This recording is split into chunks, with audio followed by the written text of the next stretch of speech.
माँ तू सबसे प्यारी है, माँ तू जग में न्यारी है।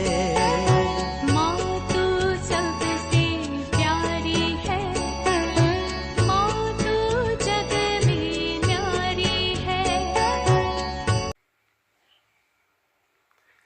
पिता, पुत्र और पवित्र आत्मा के नाम पर आमीन। आप सबों को जय यीशु।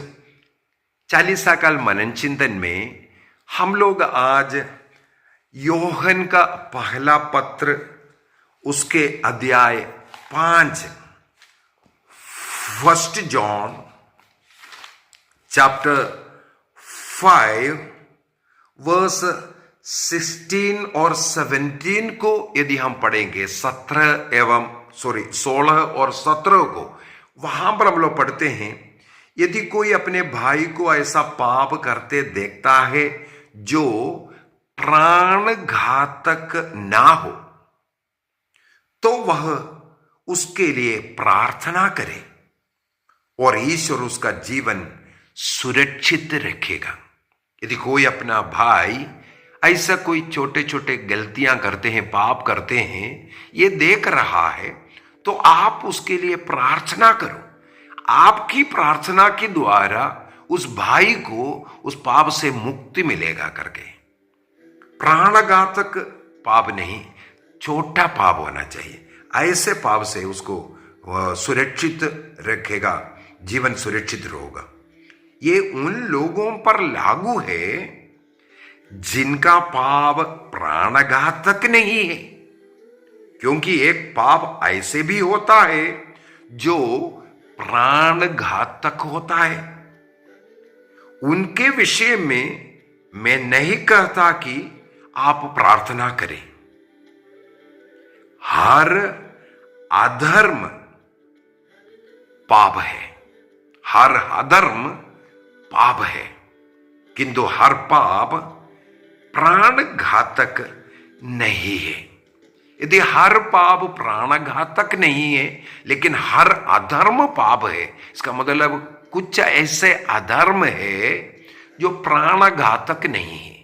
तो कौन सी पाप को प्राणघातक कहते हैं, कौन सी पापों को प्राणघातक नहीं कहते हैं?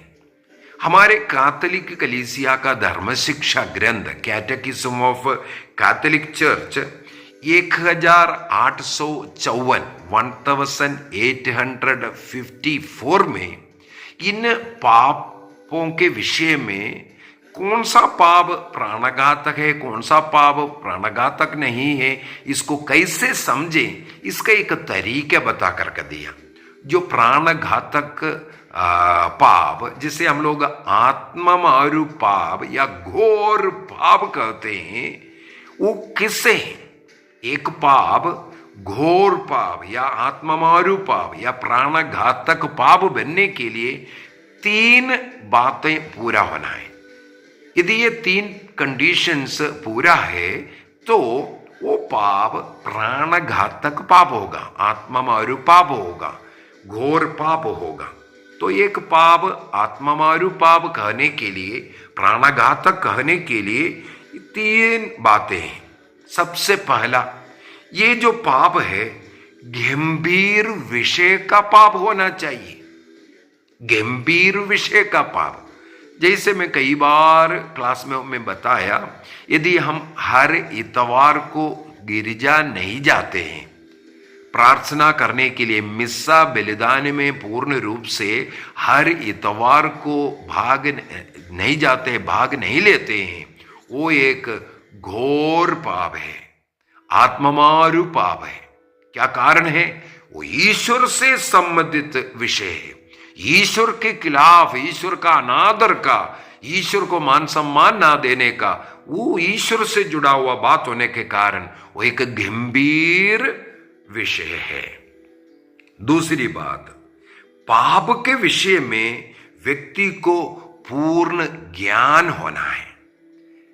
एक व्यक्ति को मालूम होना है, यदि मैं इतवार को चर्च नहीं जाता वो पाप है। यदि जिसको मालूम नहीं है, जैसे छोटे बच्चे, बपतिस्मा एक बच्चे को दे दिया, माता पिता का कर्तव्य है उन बच्चों को हर इतवार को चर्च में लेकर के जाना, क्योंकि वो बच्चे को मालूम नहीं है वो आत्मा मारू पाप है, मुझे चर्च जाना चाहिए। लेकिन माता पिता को मालूम है मुझे मेरे बच्चे को चर्च लेकर जाना जरूरी है। यदि बच्चों को माता पिता चर्च नहीं लेकर के जा रहा है तो माता पिता उसके लिए प्राणघातक पाप, आत्मा मारू पाप कर रहा है। तीसरा, वो पाप अपनी पूर्ण सहमति से होना चाहिए। यदि इतवार को चर्च नहीं गया, वो अपने सहमति से, मेरी इच्छा से मैं नहीं गया, जबरदस्ती, अर्थात मान लो किसी को इमरजेंसी ड्यूटी है, कोई नर्स है, कोई डॉक्टर है, कोई पुलिस में, कोई ऐसा सर्विस में है जिनको इतवार के दिन चर्च जाना जरूरी है, तो उनके लिए वो प्राणघातक नहीं हो रहा है। और साथ ही साथ कलीसिया उनके लिए अगला एक ऑप्शन देता है। उसको उस सप्ताह में एक दिन जब छुट्टी मिलता है, अवकाश मिलता है, उस दिन सोमवार से लेकर के शनिवार तक के दिनों में जिस दिन उसको अवकाश मिलता है, उस दिन वो चर्च जा करके मिसा में भाग ले, क्योंकि कैथोलिक कलीसिया में हर रोज मिसा बलिदान चलता है। इतवार को इमरजेंसी ड्यूटी के कारण वो नहीं आ पाया, उसी में उसको एक प्राणघातक पाप नहीं बन रहा है। यदि आगे आने वाला वो 6 दिन में वो मिस्सा बलिदान में भाग नहीं लिया, वो आत्ममारू पाप करता है। कलीसिया एक और उसके लिए एक ऑप्शन दे दिया। यदि मान लो उसको उस सप्ताह में भी आना नामुमकिन है, तो उसका काम है पल्ली पुरोहित से उसका अनुमति ले। मेरे को ऐसा इतवार नहीं आ पाया, इस सप्ताह में भी ऐसा नहीं आ पा रहा है, उनकी अनुमति लेना, तब उसको प्राणघातक पाप से, आत्ममारू पाप से उसको वो छुटकारा मिलेगा। अन्यथा अगली बार जाते वक्त उसको पाप स्वीकार करने के बाद ही परम प्रसाद ग्रहण कर पाएगा, क्योंकि एक इतवार को ना जाने के कारण उसने एक आत्ममारू पाप किया। इतवार नहीं गया, अन्य दिनों में भी नहीं गया, उसके बदले में ना पल्ली पुरोहित का अनुमति लिया, एक आत्ममारू पाप बन गया। आत्ममारू पाप बनने के बाद वो व्यक्ति परम प्रसाद ग्रहण नहीं कर सकता।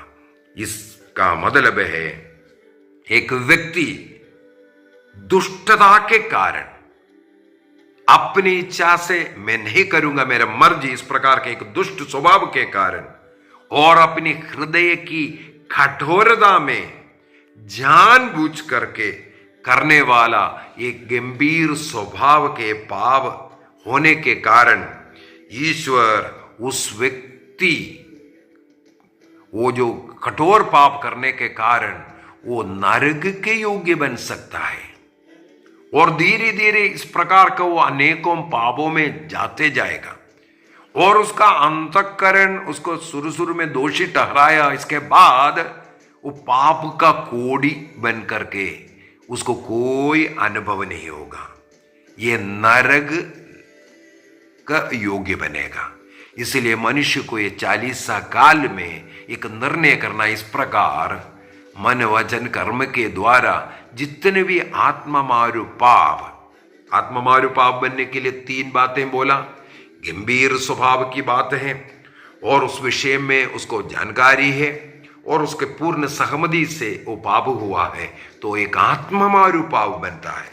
विशेषकर ईश्वर के विरुद्ध में, एक दूसरे के विरुद्ध में जो हम इस प्रकार करने वाला आत्ममारू पाप के लिए हमें पश्चाताप करना है। इस 40 काल में उन पापों का संख्या तक बोलना जरूरी है। मान लो चोरी कर करके दूसरों को कष्ट दिया, किसी का कोई भी वस्तु हम चोरी करता है वो उनको कष्ट देता है, इसलिए वो विषय बहुत गंभीर स्वभाव का है और जानबूझ करके किया, मेरे सहमति से मैंने स्वयं किया है, तो वो एक आत्ममारू पाप बन गया।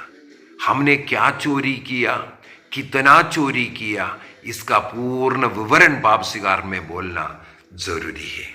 एक इतवार को चर्च नहीं आया, हमें पाप स्वीकार में बोलना है हमने कितना इतवार, एक इतवार चर्च नहीं आया है। इस प्रकार संख्या बोलना जरूरी है। कोई भी ऐसा पाप, व्यभिचार का पाप, शरीर को अपवित्र करने वाला स्वयंभाव का पाप, हमें संख्या के साथ पाप स्वीकार करना है। आत्मा मारू पाप, ये जो गंभीर पापों का संख्या बोलना जरूरी है। अंधविश्वास, मूर्ति पूजा किया, यीशु निंदा का कार्य किया, ऐसे ईश्वर के विरुद्ध में बुनबुनाए, इन सब आत्मामारू पापों का संख्या बोलना बहुत ही जरूरी है। और यदि ये 3 बातों को पूरा नहीं करता है, ऐसे जो पाप है इनको हम लोग साधारण पाप या छोटा पाप कहते हैं। कैथोलिक कलीसिया का धर्म शिक्षा ग्रंथ 1857 के अंदर आत्मामारू पाप के 3 कंडीशन लिखा हुआ है, और 1862 के अंदर छोटा पाप के और साधारण पाप जो आत्मामारू पाप नहीं है, जिनके लिए हम प्रार्थना करने से भी वो पाप मिटता है, और उन पापों के लिए हमें पाप स्वीकार भी करना है, लेकिन पाप स्वीकार नहीं करने से भी उस पाप से हमें छुटकारा मिल जाता है। परम प्रसाद को जब योग्य रीति से ग्रहण करता है, ऐसे जितने भी छोटे पाप है, मन के द्वारा, सोच विचारों के द्वारा, हंसी मजाक करते हुए जो भी हम गलतियां करते हैं, ऐसा गलतियां, साधारण पाप मिट जाता है, क्षमा मिल जाती है। तो छोटा पाप क्या है? वो इसका मतलब गंभीर विषय का नहीं है, कम गंभीर वाला किसी ऐसे विषय की और धार्मिक नियमों के जो मानदंड है उसका हम पालन नहीं कर रहा है। एक अच्छा धार्मिक व्यक्ति बनकर के रहने के लिए जैसे जीवन जीना था, लेकिन वो कम गंभीर वाला बात है, तो वो किसी को और कष्ट दुख नहीं पहुंचाने वाला है, किसी को कोई नुकसान नहीं पहुंचाने वाला है, या कोई ऐसा गंभीर बात था लेकिन उसको ज्ञान नहीं था उसके विषय में। जैसे छोटे बच्चे एक इतवार को चर्च नहीं गया, उन बच्चों पर उसका पाप नहीं लग रहा है, बल्कि उन बच्चों को लेके जाने वाला, जानने वाला माता पिताओं पर उसका पाप लगता है। तो बच्चों पर उसका पाप नहीं है, तो गंभीर विषय तो है, लेकिन उसको मालूम नहीं है, उसकी पूर्ण सहमति नहीं है, उसकी अज्ञानता के हुआ है। ऐसे धार्मिक नियमों का उल्लंघन को हम लोग साधारण पाप या छोटा पाप कहते हैं। कैथोलिक कलीसिया का धर्म शिक्षा ग्रंथ 1862 में ये हमें सिखाता है। लेकिन कलीसिया ये आग्रह करती है, कैथोलिक कलीसिया का धर्म शिक्षा ग्रंथ 1458 में 1458 में लिखा हुआ है, इस प्रकार का मन में सोचने के कारण जो हुआ पाप, छोटे छोटे जो पाप है, कोई तीव्र गंभीर स्वभाव का नहीं है, फिर भी उन पापों के लिए भी हमें पश्चाताप करना है, पाप स्वीकार करना है। क्या कारण है? मान लो हम लोग परम प्रसाद तो ग्रहण कर रहे हो, पाप तो मिट रहा है, लेकिन इस पाप पर हम पाप करते जाएगा जब तक उन पापों को हमें पुरोहित को बोल करके उसे छुटकारा पाने का हम परिश्रम नहीं करते। संत अगस्टिन सिखाते हैं, इस प्रकार छोटे छोटे पाप करने वाले लोग जितना एक दिन में जितना पाप कर रहा है उसको एक जो बैलेंसिंग में अगर रखेगा, एक आत्मामारू पाप को रखो और एक दिन में किया हुआ ऐसे छोटे छोटे पापों को रखो, जिसका भार कौन सा बड़ा है, वो ये छोटे छोटे पापों का साइड नीचे जाता हुआ भार बढ़ा हुआ हमें मिलेगा। इसीलिए छोटे पापों के लिए पश्चाताप करना, पाप स्वीकार करना, इवन मन में सोच विचार आया, सोचा, गुस्सा या दूसरों के साथ कोई गलत विचार आया, ऐसे विचारों को हमें लेकर के जाना है, पाप स्वीकार में बोलना है। ये हमें बड़े बड़े पाप करने से हमें बचाता है। चोरी करने वाला व्यक्ति पहले मन में सोचता है, यदि मन में चोरी का ये विचार आया, उसके लिए पाप स्वीकार किया होते तो वो फिर बाद में चोरी नहीं करना था। वे विचार का मन, किसी की ओर आकर्षित होना, ऐसी से गलत बातें बोलना, ये एक छोटा पाप हमको लगता है। वो छोटे पाप के लिए तुरंत यदि पाप स्वीकार करेगा, ऐसे बड़े पाप में वे विचार में हम नहीं गिरेगा, स्वयं भोग में हम नहीं गिरेगा। यदि ऐसे विचार आ रहा है मुझे खुदकुशी करने में मर जाऊंगी, इस प्रकार का विचार मन में आता है, उसके लिए यदि हम जाकर के पाप स्वीकार करते हैं तो वो व्यक्ति खुदकुशी करने से बच सकता है। इसीलिए कैनन लॉ, कलीसिया का जो नियमावली है कैनन लॉ 988 में भी रिकमेंड किया है, हमें छोटे छोटे पापों के लिए भी पाप स्वीकार कर देना चाहिए। ट्रेंट महासभा में DS 1680 में भी ये रिकमेंड किया है, छोटे पापों के लिए भी हमें पश्चाताप करना है। आइए निर्णय कीजिए, इस 40 काल में मन में सोच विचार में देखने सुनने के द्वारा, बोलने के द्वारा या कर्म के द्वारा मुझे जो करना चाहिए नहीं किया, ऐसे जो भी गलतियां हुआ है उसको एक कागज में लिखेंगे और एक पुरोहित के पास जाकर अपने गुनाहों को स्वीकार करेंगे और पूर्ण रूप से पाप मुक्ति प्राप्त करेंगे।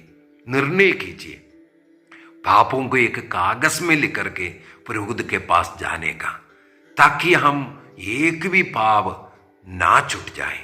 अंधकरण की जांच करते हुए हम अपने को तैयार करके कच्चा पाप स्वीकार करेंगे। निर्णय कीजिए, प्रभु इसके लिए हमें पवित्र आत्मा प्रदान करे। अपने गुनाहों से छुटकारा पाने की कृपा प्रभु हमें दे। सबों को एक अच्छा पाप स्वीकार करने की कृपा मिले। ये 40 काल प्रभु के पास लौटने का समय है, उस पवित्रता में वापस आने का समय है, उड़ाव पुत्र के समान अपने पिता के प्रेम में वापस आने का समय। हम इसका उपयोग करेंगे। चाहे तुम्हारा पाप सिंदूर की तरह लाल क्यों ना हो, हिम की तरह उज्जवल हो जाएगा। किरमिची की तरह मटमैला क्यों ना हो, ऊन की तरह श्वेत किया जाएगा। प्रभु कहते हैं, आओ हम एक साथ विचार करें। यशायाह का ग्रंथ अध्याय 1 वाक्य 18। निर्णय कीजिए, निर्णय कीजिए। पिता पुत्र और पवित्र आत्मा के नाम पर आमीन। आप सबों को जय यीशु।